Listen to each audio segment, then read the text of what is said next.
Assalamualaikum warahmatullahi wabarakatuh. Bismillahirrahmanirrahim.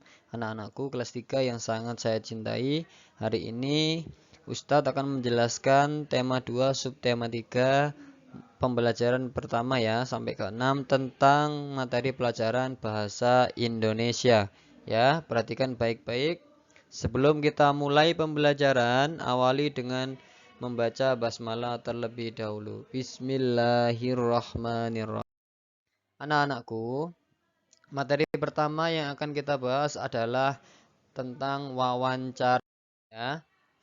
Sebenarnya kalian pasti pernah dengar atau pernah melihat di televisi yaitu orang yang sedang wawancara. Sebenarnya apa sih wawancara itu? Nah, perhatikan baik-baik.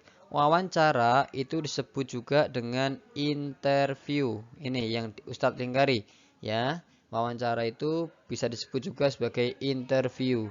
Interview itu adalah percakapan antara dua orang atau lebih dari dua orang dan berlangsung antara narasumber dan pewawancara. Narasumber ini adalah orang yang akan kita cari informasinya.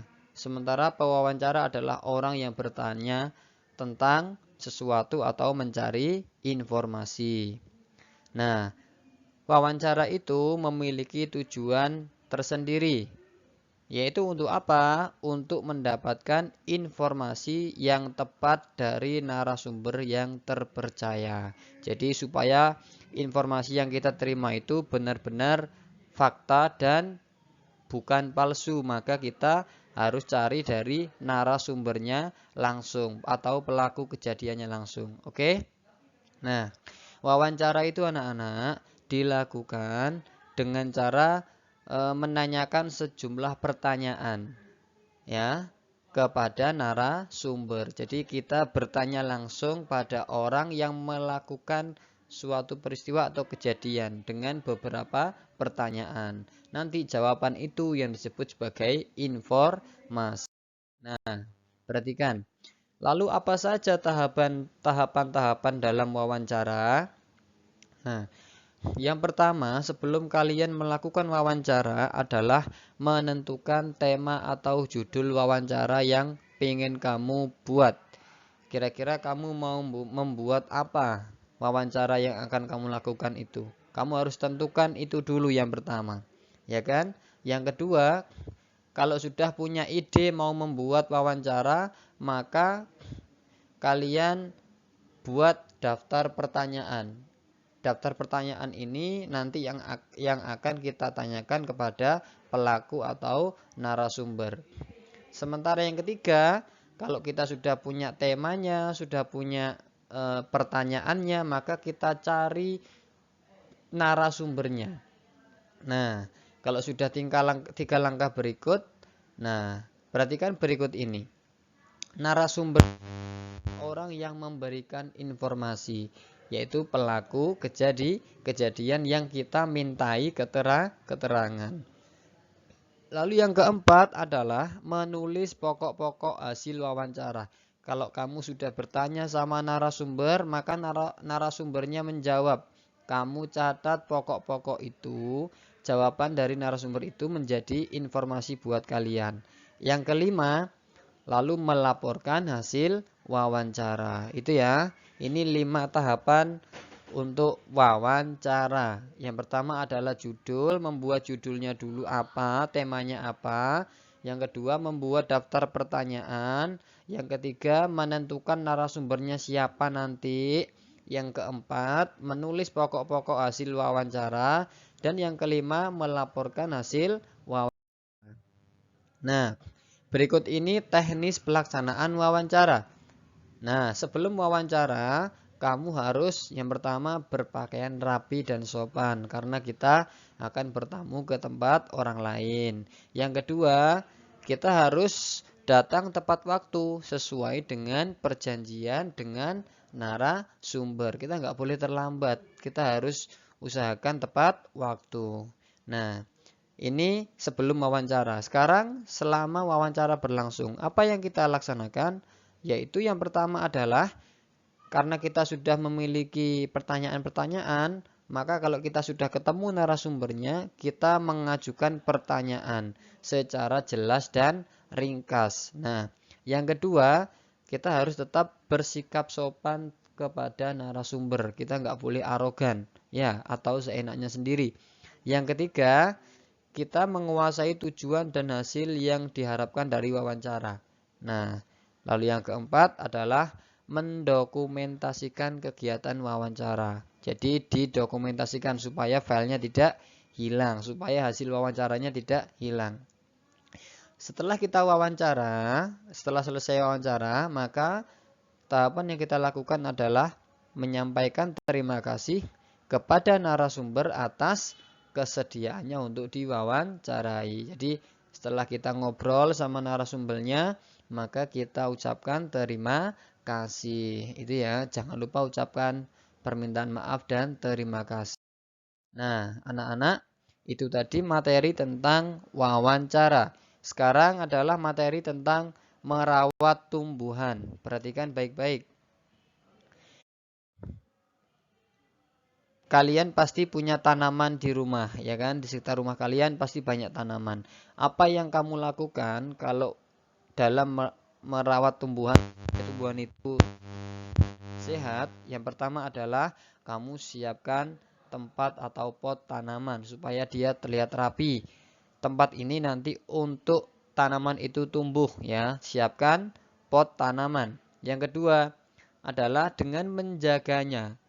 Dengan cara apa menjaganya? Yaitu dengan penyiangan, dengan penyiraman, pemupukan, pemangkasan, dan pengendalian hama. Ya. Yang pertama tadi adalah penyiangan. Apa itu penyiangan? Penyiangan dapat dilakukan dengan cara mencabut rumput di sekitar pohon yang kita tanam supaya tidak mengganggu pohon yang kita atau tumbuhan yang kita rawat itu tadi. Jadi dibersihkan hamanya dari sekitar tumbuhan yang kita tanam. Yang kedua adalah penyiraman. Penyiraman dilakukan dengan cara memberikan air secukupnya. Memberikan air secukupnya pada tumbuhan yang kita tanam. Supaya apa? Supaya ketersediaan air yang dibutuhkan tanaman itu tercukupi. Bagus. Yang ketiga adalah dengan pemupukan. Nah, kita tidak boleh lupa untuk memupuk tanaman yang kita rawat karena supaya tanamannya tumbuh dengan subur. Yang keempat adalah pemangkasan. Pemangkasan juga perlu dilakukan secara rutin. Ya kan? Nah, supaya apa? Supaya produksi buah jauh lebih baik, ya kan? Yang terakhir adalah dengan pengendalian hama. Pengendalian hama dan penyakit dilakukan dengan menyemprotkan pestisida atau insektisida pada tanaman. Tujuannya apa? Supaya untuk mengusir hama atau serangga yang menyerang tanaman yang kita tanam. Itu ya. Pertanyaannya adalah, mengapa sih kita harus merawat dan menyayangi tumbuhan? Ingat anak-anak, tumbuhan di sekitar kita itu adalah merupakan makhluk dari Allah juga. Harus kita jaga dan kita rawat. Nah, yang kedua, karena memang tumbuhan ini memiliki banyak manfaat bagi kehidupan manusia. Nah, contohnya bisa untuk dikonsumsi, membuat udara sejuk, bisa dijadikan obat, bisa dibuat kerajinan tangan, bisa sebagai bahan pakaian, dan macam-macam. Kalau tidak kita jaga, nanti rusak, sehingga kita tidak bisa mengambil manfaat. Nah, itu tadi adalah cara atau proses merawat tanaman. Nah, sekarang adalah cara atau materi proses menanam tanaman pisang dan manfaat tanaman pisang. Gimana cara menanam pisang? Nah, ini perhatikan berikut. Menanam tanaman pisang dapat diawali dengan mencari atau membeli bibit tanaman pisang. Lalu buatlah lubang, kita gali lubang pada tanah, ya kurang lebih sedalam 30 cm ya. Lalu tambahkan pupuk sedikit. Nah, sebelum lubang tersebut dan ditanami bibit pisang tersebut. Jadi kita gali, kita kasih pupuk sedikit, lalu kita tancapkan pohon pisangnya di lubang tersebut. Nah, cara merawat tanaman pisang dapat dilakukan dengan cara berikut, bisa dengan penyiangan, penyiraman, dan pengendalian hama. Ya, kita siapkan dulu tempatnya, kita siram dan kita jauhkan, kita bersihkan hama yang mengganggu pertumbuhan pisang kita. Cara memanen buah pisang adalah buah pisang itu dapat dipanen saat buah pisang berumur 80-100 hari dari kemunculan buah tersebut. Dan buah berwarna hijau kekuningan. Kalau sudah agak kuning bisa kita panen. Kalau masih hijau royo-royo belum boleh kita panen. Itu masih muda ya. Nah, sementara manfaat tanaman pisang adalah buah pisang itu memiliki gizi yang tinggi, bagus untuk tubuh kita, bagus untuk kita konsumsi. Yang kedua, batangnya juga bisa dijadikan untuk kerajinan.